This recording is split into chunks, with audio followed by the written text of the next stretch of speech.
Thank you, Angela and Ann, for inviting me on for this hour, and I'm looking forward to coming back later. And I'll hand it over the reins to you guys now. Ciao. Thanks, Julia. Thanks, Julia. Okay, that was really great. And Christina, you've left me kind of hungry. I mean, I was hungry before, but definitely I'm gonna have to try to make some dandelions. I think we had a conversation the other day. I do grow dandelions for the bees because they really like them, but I never thought about eating them. Now I will.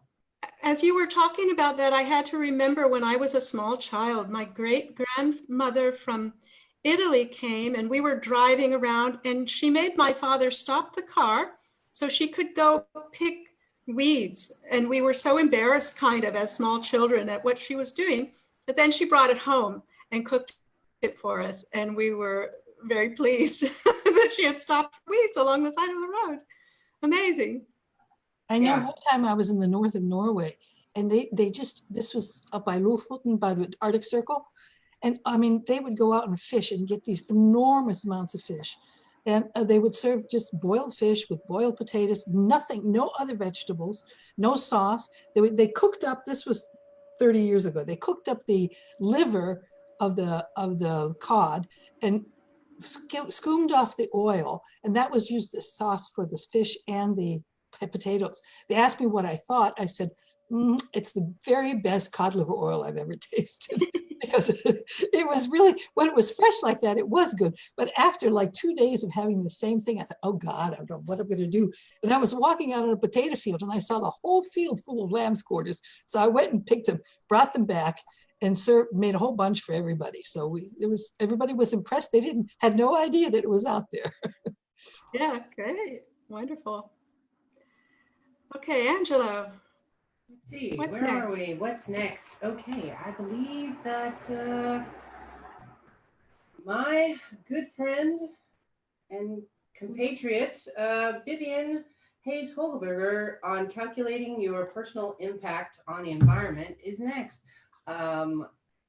Yes, Vivienne is a Democrats Abroad member of the Kaiserslautern, Germany chapter, and she is an amateur researcher and a passionate inhabitant of the planet Earth. Welcome to the marathon, Vivienne. Welcome, Vivienne. Thank you. Hi.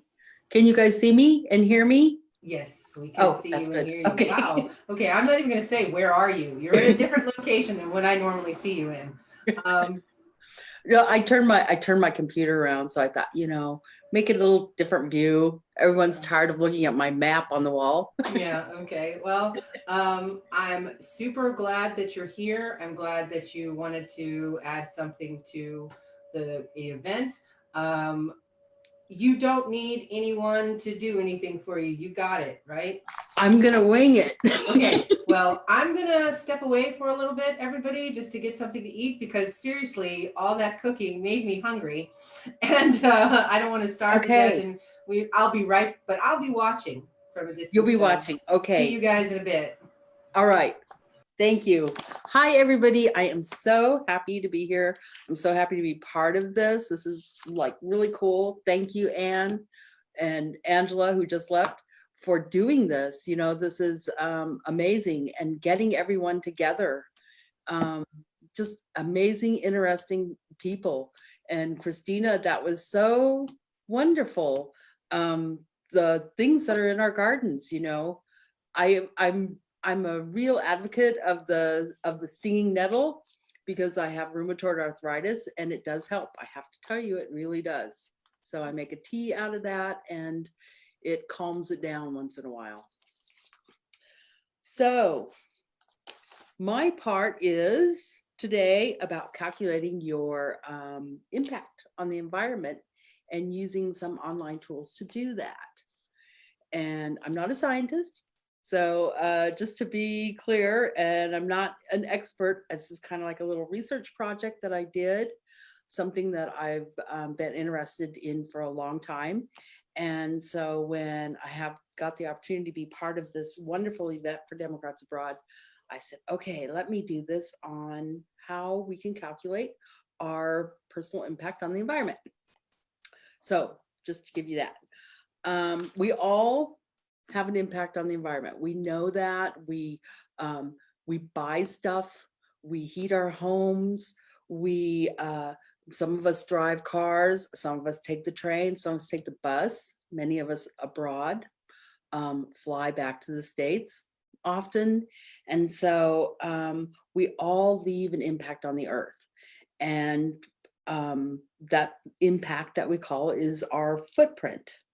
And in the 90s, in the 1990s, there was a group of scientists that conceived of this idea of measuring your footprint on the environment, and it was called the ecological footprint. And so when we talk about, and what we're going to talk about today is what we call a carbon footprint, but actually this ecological footprint that we leave on the planet, there's actually 3 parts to it. So you have the carbon footprint, and then you have the water footprint, and you have the land footprint. But I'm not going to go that far. I would like to, but we don't have that much time. It's extremely interesting. So we're going to talk about our carbon footprint. And when we say that, we're talking about I would totally main greenhouse gases out there. There's methane, there's nitrous oxide, and there's, of course, carbon dioxide that we all talk about, CO2. And all of these 3 gases that are in the environment, they all occur naturally. We actually need them, or we would all freeze to death. But the earth needs only a certain amount of those gases in order to keep our planet temperate, to hit that sweet spot, so they say. And so the problem is, yeah, when the humans make too much of these gases and they're put into the atmosphere, and the earth cannot process them out. So that's what we very simply said, that's when we get warmer and warmer and we start to warm up. And we measured these gases by the ton. Okay, so that's kind of hard.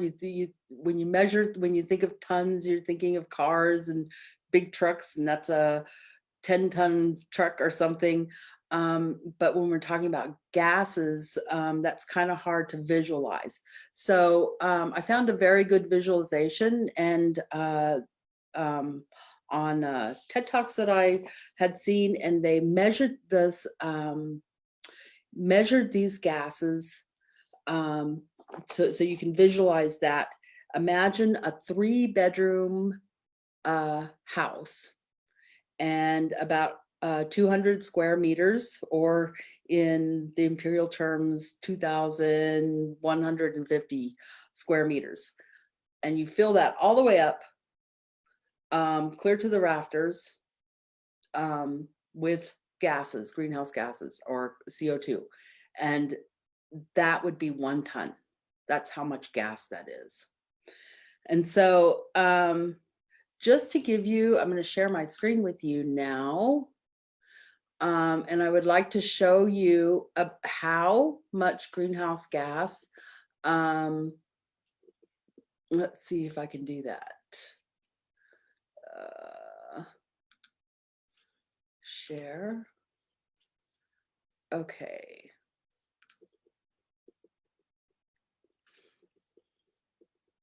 Okay, I should have. Oh, it's not going to let me do that later. Okay, so hopefully that will let me share.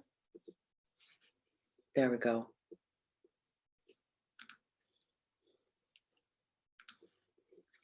Okay. Can you guys see that? Hopefully. Yes, we can see it. Okay, very good. Okay, so this is a map from ourworlddata.org, and it talks about CO2 emissions per capita, and this is from 2017, but that's okay. That's enough data for right now. And if you scroll over here, you see that per capita, that means per person, each and every person. This is how much gas is put into the air every year. So in tons. So in the United States, 16.25 tons per person per year on average. So that's quite a lot of gas. If you come over here and you look at Germany, it's a little lower, around 10 tons. But what is really interesting is if you come down here and you look at these countries, these maybe underdeveloped countries, their carbon footprint is not that intense, you know, and you can think about maybe why that is. You know, they're not heating their homes, they're not running electricity all the time, or they might not even have electricity. They're not buying things all the time, they're not driving huge big cars that you know, that get only 20 miles per gallon. You know, they don't have as much as we do. They don't have as much stuff.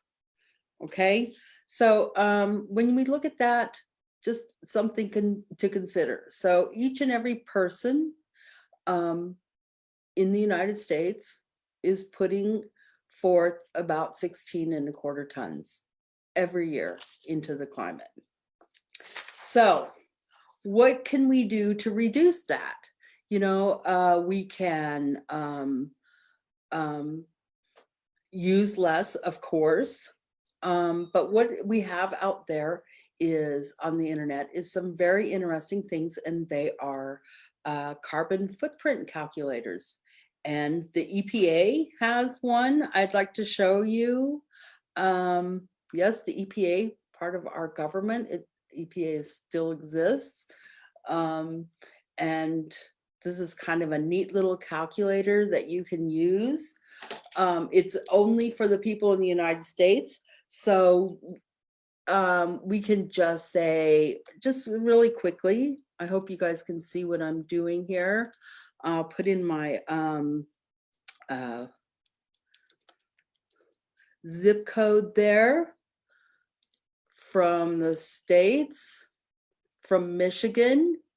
And you have to gather a little bit of information, you know, and here they kind of make it easy. And this is not a exact science. This is just to give you some ideas, basically. So, oops, sorry. Okay, so I'm just thinking of our house that we had when we lived in Michigan last time, and we heated it. I remember we heated it with natural gas. And our bill was every month we averaged, oh, let's see if I can remember right. I want to say like $90. Okay.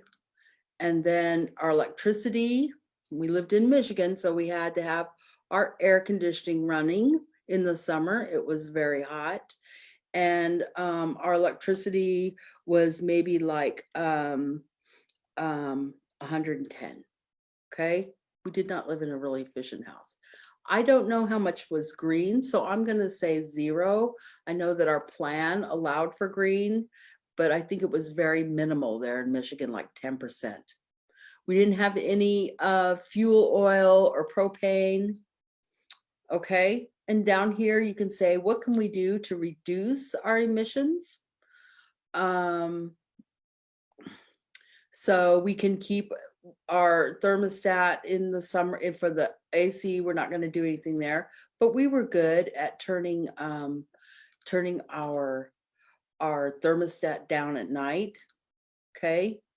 We had energy efficient light bulbs, and I remember buying 16 of them, and when we left I had to give them away. They were all LEDs and still had lots of power in them. We enable the power management features on your computer. Yes, I always do that, so I can say I already did that. And do I wash my clothes in cold water? I have that already do. And I wash about 3 loads a week. Okay. So I do that, but I will do that. Not, oh, I do that. Let's see, sorry. I already done that, but I only did that like maybe 20% of my laundry. Okay. So Energy Star, that's the standard there in the States. We did not do that because we rented while we were there. So I just have to say no. And our furnace or boiler couldn't do that. And but our landlord put new windows in. That was very nice. So I can say we already did that. So, you know, you just have to have a little bit of information there. How many vehicles? We only had one car while we were there. We maintained this very well. We drove about, let me see what I wrote. We drove quite a bit. So I'm going to say per week, though, we went about 400 miles. Okay. And our average miles per gallon was, we got like 26 because we had a van. Okay. And you can see over here when I'm putting these numbers in, how much CO2 I'm putting into the air. Okay. So recycling, they took our newspaper. I actually had to pay for recycling in the States. That was strange, but okay. But I paid. It was like $3 extra a month. And of course, all the aluminum and the glass. They did not take our plastic. Okay.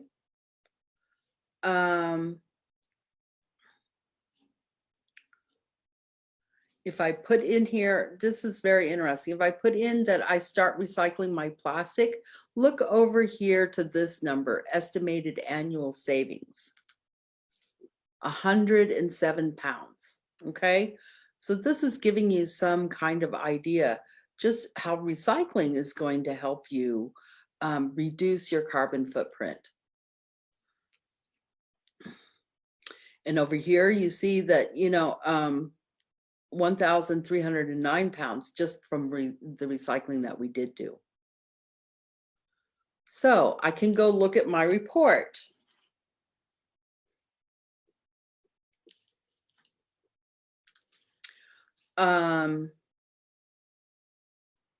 Yeah, so here is the US average, okay? And with my planned actions, it would only take me down a little bit. So this is like a very interesting thing that that you can look at. And that's actually from the EPA website. So the next thing I would like to talk to you about. Okay, wait, I just want to show you that. I could plant 18 trees as well. The next thing I would like to show you is something about carbon offsetting and what that is. Our everyday actions, like we said, you know, like at work and at home, we consume energy and we produce these carbon emissions. And this also includes the driving and flying and heating buildings. And so what carbon offsetting is, it's used to balance out the emissions by helping to pay for the emission savings in other parts of the world. And this concept came about, I believe about 15 years or 10 years ago from the UN. And it's kind of like crowdfunding for climate action. So you buy carbon credits in the form of direct financial contributions to projects, and that allows them to continue reducing emissions or to build zero emission industries. And this is mostly in underdeveloped worlds right now, if you look at some of the projects that they can start they can be, when they start to build their infrastructure, that they're doing it right. These are some projects from around the world that you can look at that's done with carbon offsetting. Okay, so they have also a little calculator that you can use. You can again select where you live, and it's actually easier for them to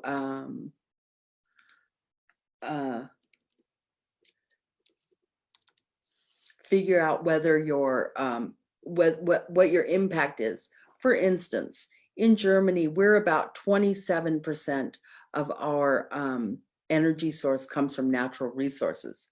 Now, if you go across the border over to France, they have lots of nuclear power. So you can imagine that their carbon footprint is way, way less than ours here in Germany or even in America, because they're using not a renewable source, but a different source that is not putting any CO2s into the atmosphere.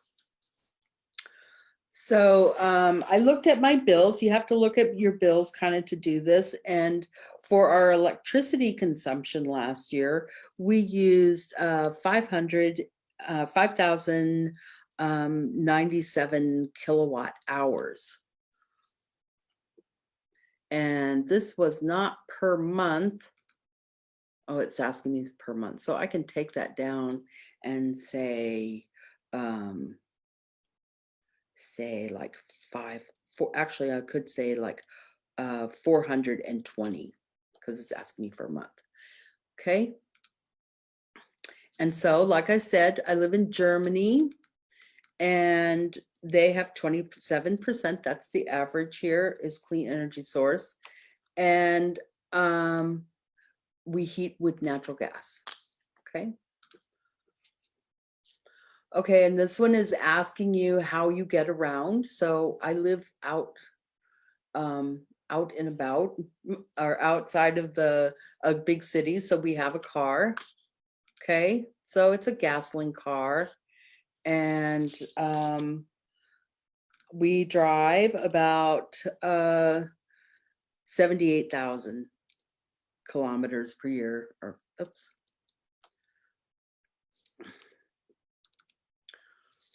Okay, and I don't have a very efficient car. I need about 7 liters. Okay, just letting you all know out there. Okay, so I'm just going to put in here that we normally want to take 1 trip home every year. Okay, so that's 3 of us are flying home every year. We don't get to go this year, but that's okay. I eat meat for most meals. Okay, I try to buy locally, so when I can, and I try to buy really from environmentally responsible companies. Okay. And we eat out once a week. Of course, I live in Germany, so all these things are recycled. And then after I have all of my data in there, I can go and calculate my footprint. And here you see something that's very interesting, that a huge part of my footprint is because I eat meat. And many people don't realize how much CO2 and methane gas is put into the air because we choose to eat meat, and we choose to eat meat every day. You know, we don't have to give up eating meat, but we can definitely reduce. eating meat even once a week would reduce this dramatically. Producing food puts almost 10 times as amount of carbon dioxide and methane gas and carbon dioxide into the air. So I can see that I'm above the average in Germany. So this is definitely something that I'm going to work on, and that I am working on. My son is here and he is really pushing for us to eat less meat.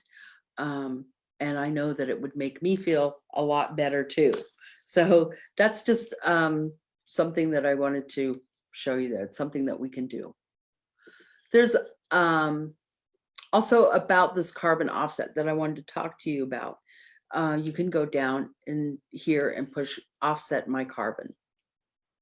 And I can give to these companies, any one of these projects, I can donate, and it's a tax deductible donation that would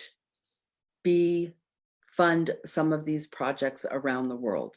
And that would be offsetting my carbon footprint. And the idea is that for individuals like me, and also for big companies, that you are wanting to reduce your impact on the earth, but that takes time, especially for big companies, but you want to do something now. So the idea is that if you, while you're working on your plan, especially for big companies, while you're working on your plan, you can help by paying kind of what they call, what is considered a carbon tax. This is entirely a voluntary thing that you can do, but it would be, it would help you right now to start offsetting your carbon as you work on your plans. And if you own a company, things like that are very important. It's very difficult to get a company to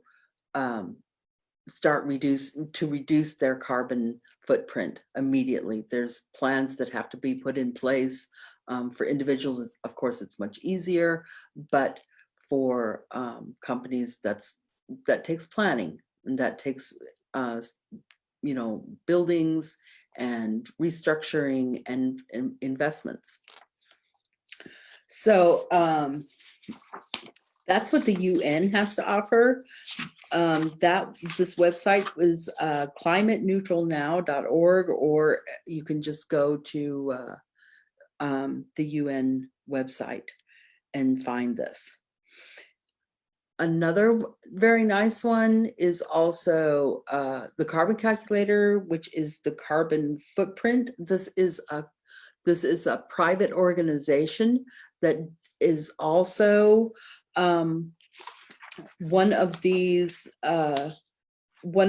project companies that uses this platform from the UN, and also you can pay into pay a carbon tax here, but you have to really take care. There's a lot of these out there on the internet, and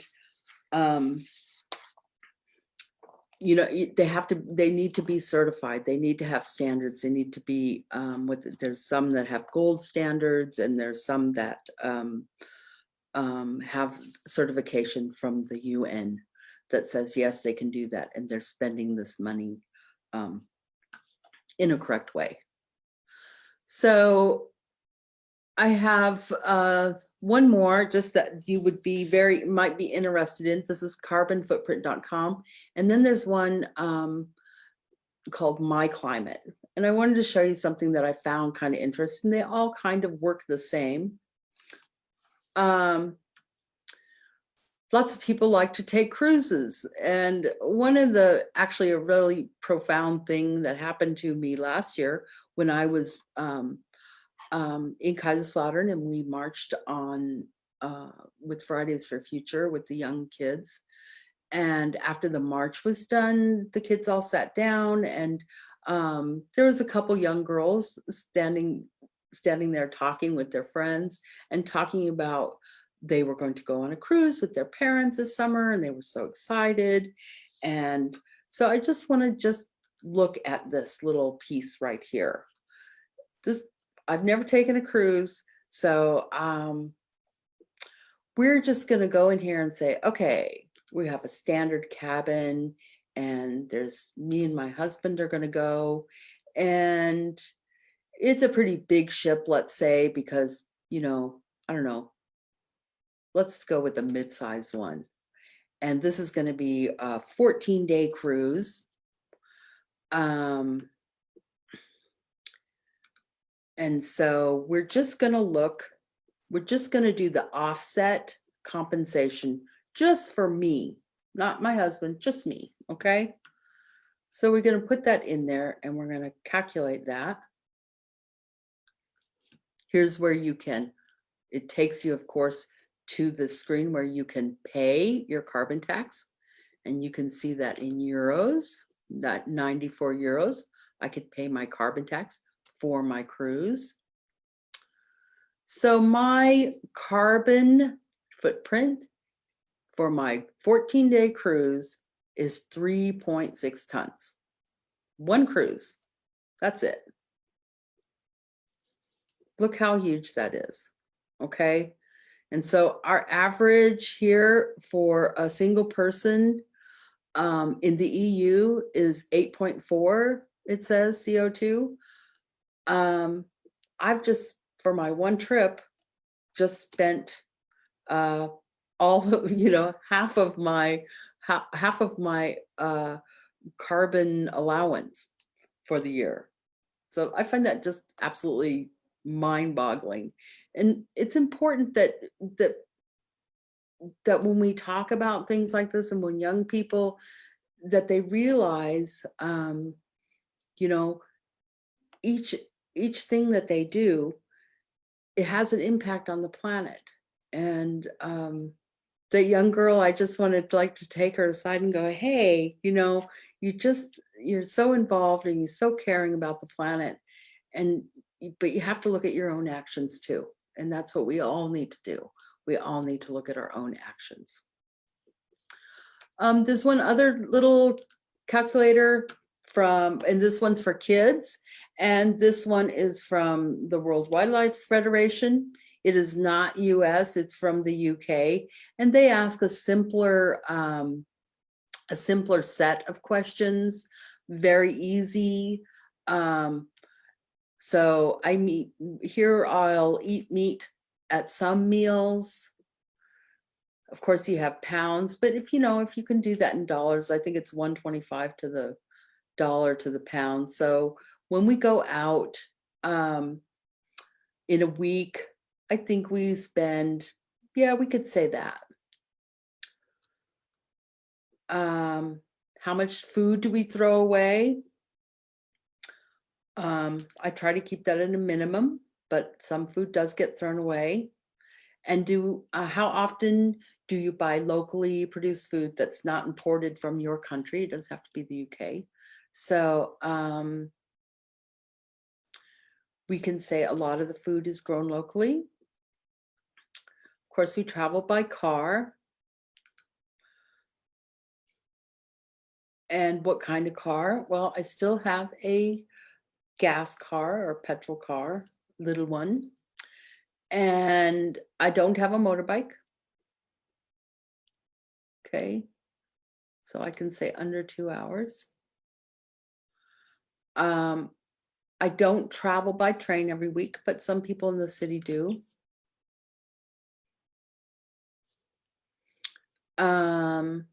Maybe some kids would drive a bus back and forth to school when, normally. So per week, they might be in the bus 15-20 minutes back and forth to school. Okay, and then I'm going to take one flight.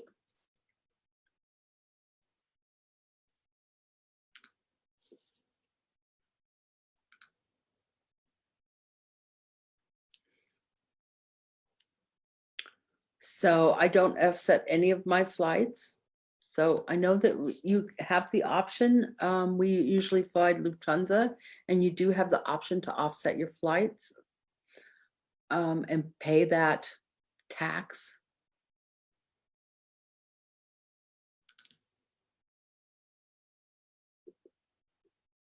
Okay, and we have a 3-bedroom house.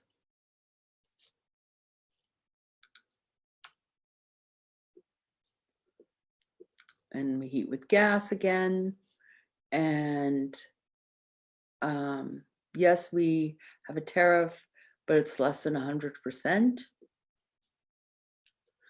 And we turn our lights off and we don't let them on standby. Well, I don't keep it that cool, about 18 in my house. So we have energy saving light bulbs, we have insulation, we don't have any solar panels, and we have these low filter settings on our showers. So there's different questions with different questionnaires. What have I bought in the past 12 months for our house? We bought a new TV, and my son got a new phone. So, oh yes, we bought a freezer right before the COVID-19 outbreak.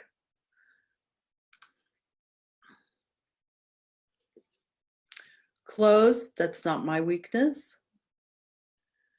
And foods, I don't have a pet, sadly enough. So I don't spend very much money for that.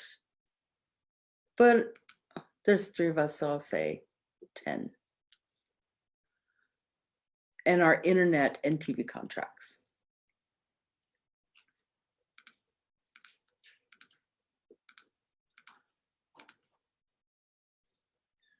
So you can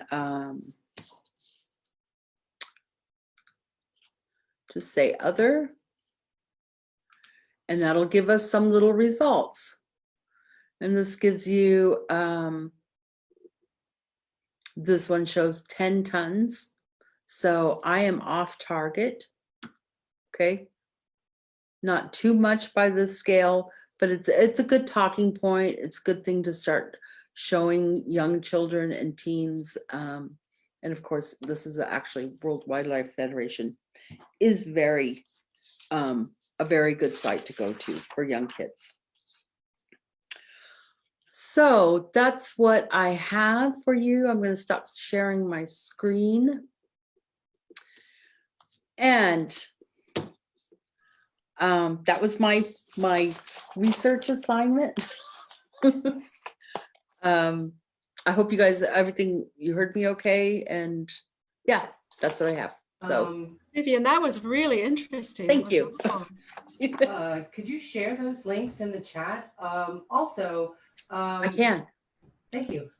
I saw a couple of comments that were like, oh, this isn't help or whatever, but you know, it does help. And it's something you could share with people because maybe they've never thought about how much carbon that they are personally putting into the air. I'm pretty sure that most Americans have never thought about this.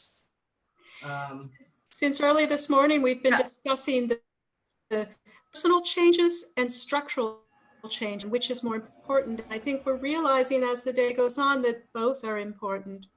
And one thing I wanted to mention, because we're having a film in the next hour about all the Trump rollbacks that have happened. I was so pleased to see that the EPA still has a carbon footprint calculator. I wonder if that's going to be rolled back too pretty soon, but maybe we'll find out from filmmakers a little bit later what's going to happen to the EPA.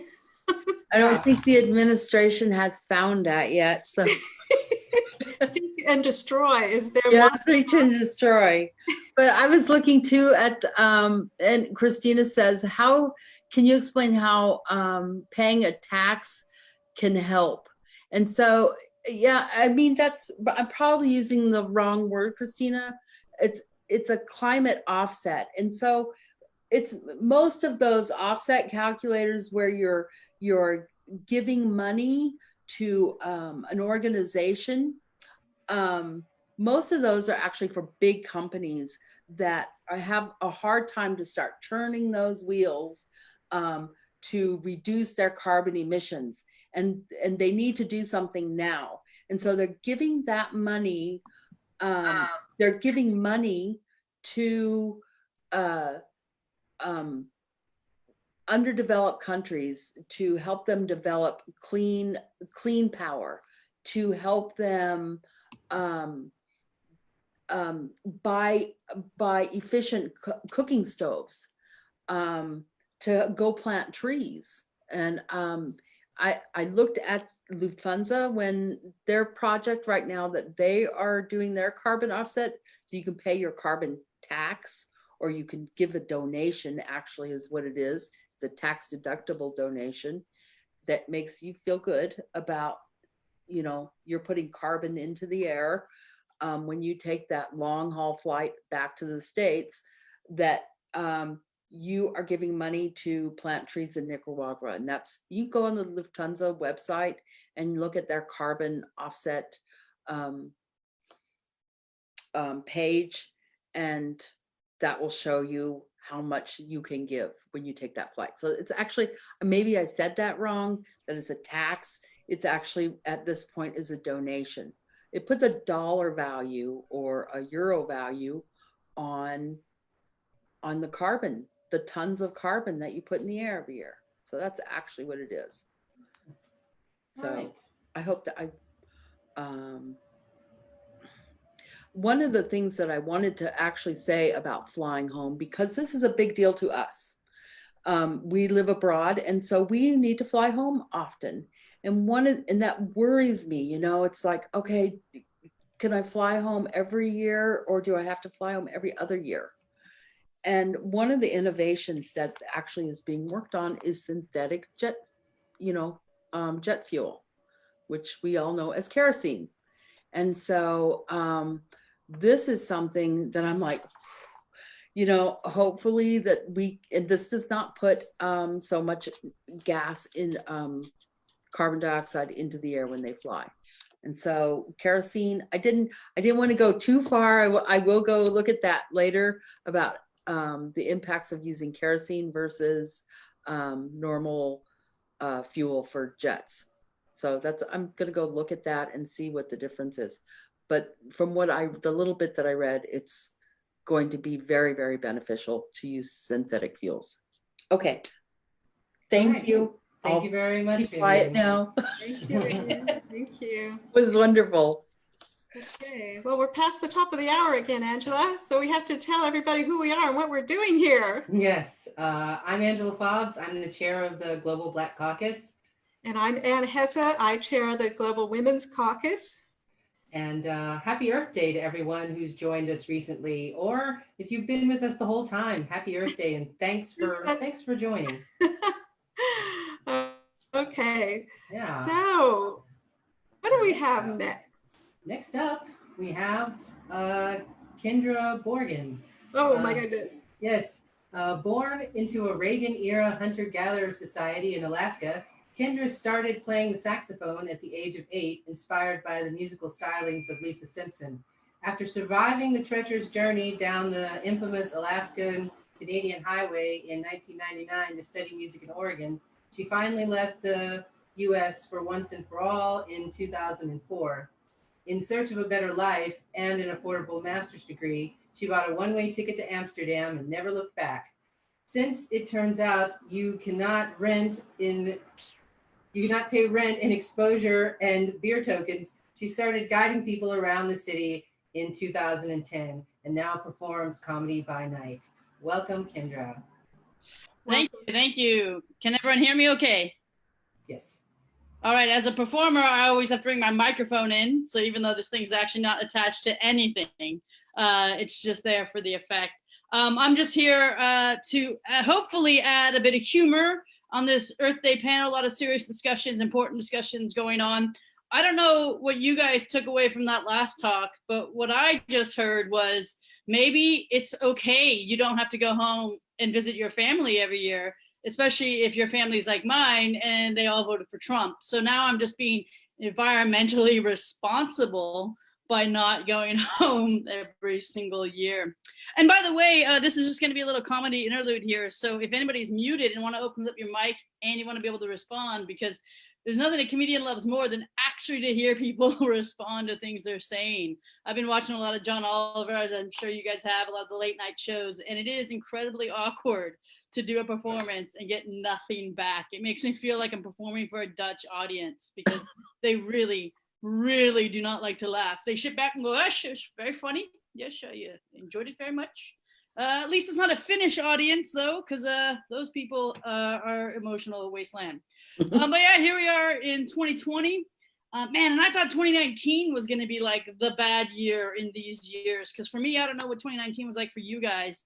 For me, 2019 started like I was in this great relationship, a new boyfriend that just moved in 2 months earlier. And then like he came home from his holiday at the new year and like said he was going to break up with me and move out the next day, just sort of out of the blue.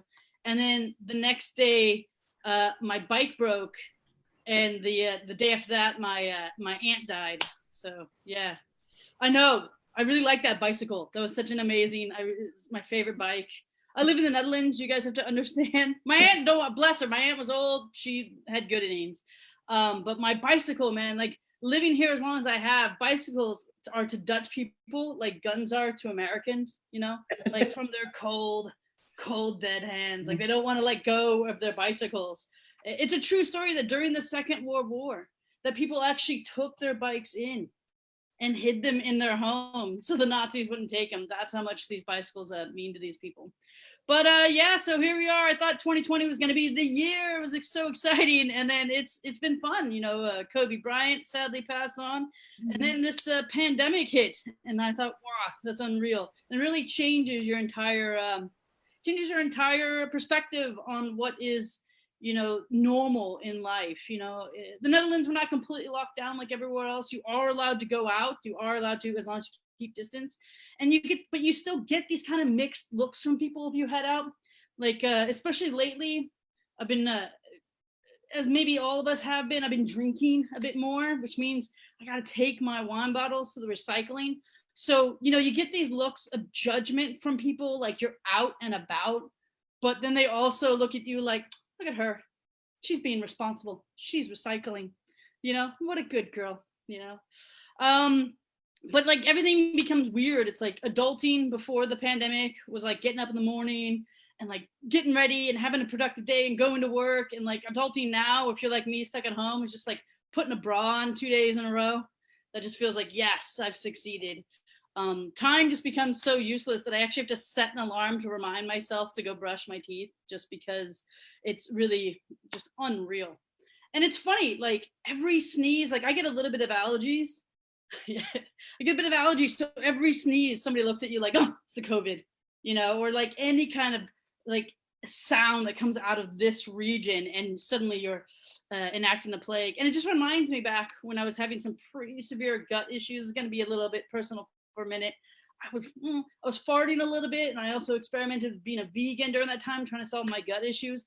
And back then, people really looked at you weird, and it made you really process like how our body reacts to things. And I remember saying, I used to do this in my bits, you know, farting, it's not the most pleasant to be around. You're not like, yay, somebody just farted, but you know, it's not going to kill you. Whereas if somebody sneezes on you, like, we literally say, oh, bless you, but they could have just given us the death, the Black Death, you know what I mean? And it's like, so I think it's really gonna change our perspective on how we're gonna approach these bodily functions in the future. It is a good time, you know. I'm a reformed vegan. I'm back to eating meat, but I went to be vegan for my health issues and for also because environment is really important to me.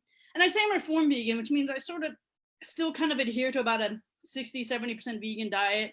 But I don't beat myself up about it if I eat a little bit of animal byproducts. But it's a good time. Now it's a good time. If you ever wanted to experiment with going vegan, because I will warn you, you're going to fart a lot more. And I'm just saying, when you're locked away from the rest of society, it's a good time to get that gut biome sort of used to being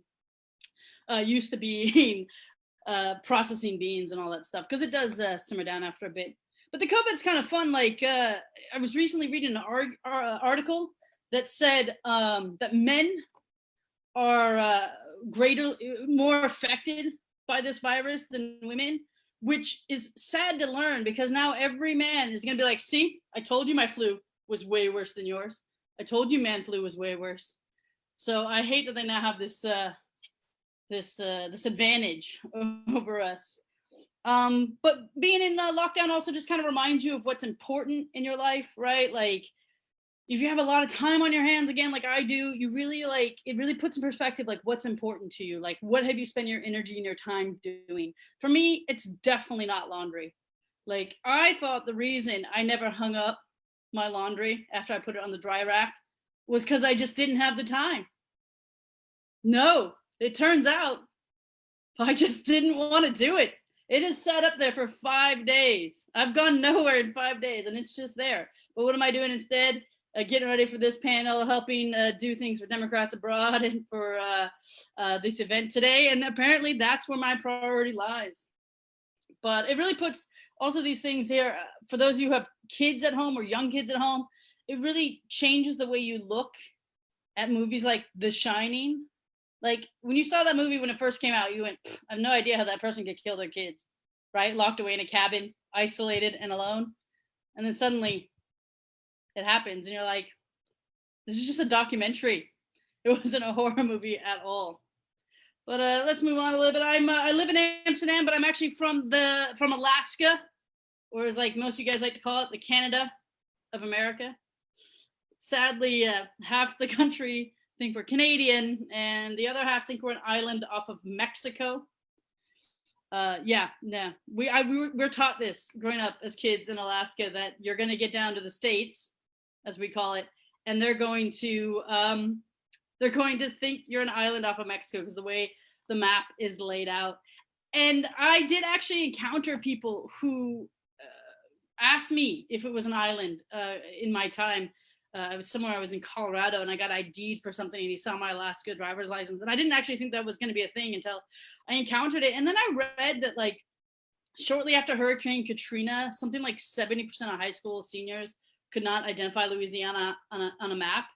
And then I thought, oof, is our children learning? You know, like, that's Louisiana's a pretty obvious shaped state. I mean, you'd be forgiven if it was like, I don't know, an Iowa, a Kansas, or a Best Dakota. You know which one's Best Dakota. You know which one. But it's an L-shaped state, and you think people should really learn. But then moving abroad, as you guys are probably all Americans abroad, and I don't often call myself an American abroad. I usually say something like I'm from Alaska, because that usually deflects any kind of hate I'm going to get thrown my way. But you got a lot of people from, especially South America, who are saying, hey, America's a continent. We're Americans too. And, I should say they said that until 2016. Something happened and suddenly they don't want to identify at all as Americans. And I'm with you. Like, if you want to identify as an American, go for it. I'm really, really okay with it. But it's because in Spanish, apparently there's a word that's close to like Yesonian. And Yesonian is not really a word we use in English, but I think we could start it if we wanted to. But maybe that's what Trump was doing down in Venezuela. He was trying to make America great again. Which brings us, I know that was a risky one for this audience, but it brings me to the fact that, we do tend to invade countries that have a lot of oil, but maybe it's a good thing that the American government is a climate denier, because imagine if they invaded countries with sun. I mean, we'd be fine here in the Netherlands, but, at least that's a shining moment there. Although the irony of all ironies, we have had so much sun this month that we've been in lockdown. It's unreal, because we usually say summer is the best day of the year, and we've had it for 4 weeks this year. But 2020 is not all bad, because actually this is the year I get to become Dutch. Yeah, the day after the election, when Trump became president, I decided to file for my Dutch citizenship, and I just got approval. So 2 things are going to happen in 2020 that are good, guys. I'm going to become Dutch, and in November, we're going to vote Trump out of the White House. My name is Kendra, and that's been my time. Thank you, guys.